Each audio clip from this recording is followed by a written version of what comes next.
Aujourd'hui, dans notre escapade artisanale, nous sommes sur le territoire d'Adour-Madiran et nous partons à la rencontre de Yannick, charcutier, Nadine, potière céramiste et pour commencer, Maïté, vannière.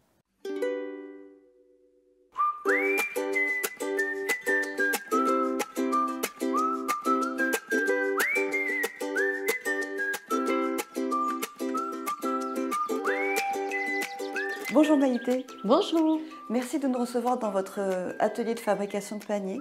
Donc vous êtes artisane vannière. Est-ce que vous pouvez nous parler de votre métier ? Alors, mon métier consiste à réaliser des paniers en tout genre. Donc, cet osier, ça a deux particularités, dans le sens où l'osiericulteur qui cultive l'osier a cette possibilité d'avoir l'osier brut et l'osier blanc.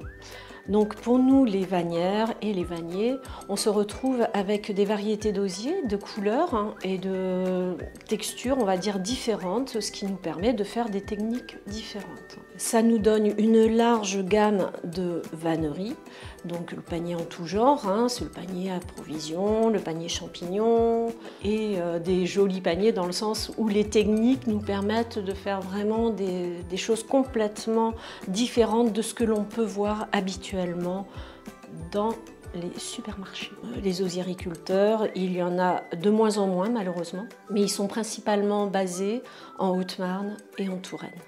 Et c'est d'ailleurs là-bas que vous avez fait votre formation. Et c'est là-bas que j'ai fait mon école de vannerie. C'est une école qui date de 1905 et depuis je suis en activité. Depuis 2003, je suis vraiment en activité à la Chambre des métiers. Et qu'est-ce que c'est qu'être artisan aujourd'hui ? Alors être artisan aujourd'hui, c'est un métier où on a une affinité avec la matière, donc on fait corps avec la matière.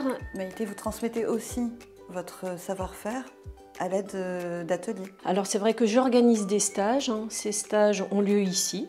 Et ces personnes, soit qu'elles viennent dans l'idée de la découverte de la vannerie, ou plutôt aussi dans l'idée de faire une reconversion pour devenir vannière ou vannier, parce que c'est de plus en plus féminin.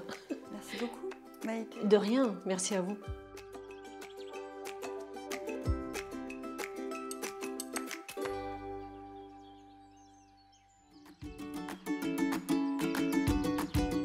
Bonjour Yannick. Bonjour Caroline. Nous sommes dans votre laboratoire de fabrication du jambon blanc. Qu'est-ce que c'est d'être artisan charcutier aujourd'hui ? C'est se différencier par rapport à l'industrie. Mais bon, il faut que les gens nous fassent confiance. Nous, artisans, on fabrique tout avec nos petites mains et pas trop de machines, pas trop de produits. Moi, personnellement, c'est sans additifs, sans rajouter, qu'avec un bouillon maison et puis l'amour du métier et puis le savoir-faire. Et ça prend beaucoup de temps de préparer un jambon. Faire un jambon artisanal, ça prend 96 heures. Entre les cuissons, la fabrication, le temps de repos, la maturation. Voilà. Afin que ça aille dans les commerces, il faut 96 heures minimum. Avec le jambon, moi j'ai fait d'autres spécialités. Bon, moi j'en fais pas beaucoup, mais le produit phare c'est vraiment le jambon blanc. C'est comme une niche en fait. Vous avez choisi de ne faire qu'un produit pour bien le faire. Voilà, en faire un, pas beaucoup, mais bien fait. Quelle formation avez-vous eue pour arriver maintenant ici ? Voilà, j'ai un CAP de boucher. Et après, là où j'ai appris à faire le jambon blanc, c'est ici à Montbourg, la boucherie du Bertrand. C'est là où j'ai appris à faire le jambon blanc. Yannick, vous avez une vraie éthique de travail et un parti pris dans votre manière d'aborder le produit, le jambon blanc. Et oui, je reste essentiellement assez local. Je prends au plus grand large tout ce qui est pays Occitanie. Pour tout ce qui est assaisonnement, je prends des fruits et légumes ici, aux alentours de Beaubourguet. Ensuite, le sel de Salise-de-Béarn pour saler le jambon. Et après, je distribue la matière première, la viande Maison Chucla, Saint-Gaudens, toujours Occitanie. Eux prennent des porcs issus d'élevage qui ne sont pas intensifs, petit élevage, des porcs élevés sur paille, essentiellement en Occitanie. Des fois, ça déborde un peu sur 64. Voilà, faut rester petit pour bien faire. Et d'ailleurs, quels sont vos clients ? Alors, je vise plutôt l'artisanat, mais après, je travaille beaucoup avec le Pic du Midi, monsieur Renaud Lamazère, qui est chef là-bas. Après, je travaille avec le collège de Montbourg aussi, pour que les enfants mangent des choses saines et bonnes. Et puis après, voilà, c'est circuit court, au plus court. Oui, le plus court possible. Ouais. Merci Yannick. Je vous en prie. Merci Caroline.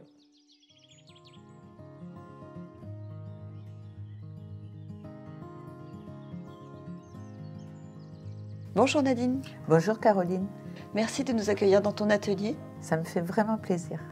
Donc tu es artisan, potière, céramiste. Est-ce que tu peux me parler de ton métier? Alors, c'est un métier passionnant. Je fais du tour, du modelage, de la sculpture. Je fais beaucoup de création. Je donne des cours à des personnes en situation de handicap. Et là, j'apprends beaucoup. Et qu'est-ce qui te plaît dans ce métier? Qu'est-ce qui me plaît dans ce métier? En fait, c'est tout. Les rencontres, beaucoup de rencontres. Et principalement, la création. Je travaille à l'instinct. Et en même temps, ça me permet d'évoluer. Donc, Tu ne t'interdis rien. Non, rien. Parce que c'est un métier, je pense qu'on n'en a pas assez d'une vie pour faire tout ce que l'on a envie de faire. Est-ce que tu peux nous parler de tes ateliers auprès des personnes en situation de handicap? Les personnes handicapées m'apprennent beaucoup et j'aime beaucoup leur franchise, leur état d'esprit, où ce sont des gens qui n'appréhendent pas et ils ne trichent pas. Ils sont heureux de construire, parce qu'avec la terre, on ne peut pas tricher. Si on triche là, le four nous le rend. D'ailleurs, est-ce que tu peux nous parler un peu du processus de création? Je tourne, le lendemain, je tournasse. Donc c'est affiner, rajouter les anses. Ensuite, il faut laisser sécher un certain temps. Lorsque c'est bien sec, j'enfourne. Lorsque c'est cuit, on appelle ça un biscuit. Je dépoussière et ensuite j'émaille et je recuis. Et tu m'as montré ta boutique, qui est très très jolie. Et il y a Merci. beaucoup de choses Ça fait plaisir. à y voir et à acheter. Et comment tu arrives à gérer tes deux activités, l'atelier, la transmission avec les ateliers, avec les personnes âgées, les personnes en situation de handicap, et tenir ta boutique? Ça fait beaucoup d'activités. Mais je ne le sens pas. C'est très naturel. Il n'y a pas de règles. Encore une J'ai fois. aucune recette. Pas de règles, pas de recettes. Non. Merci Nadine. Merci Caroline.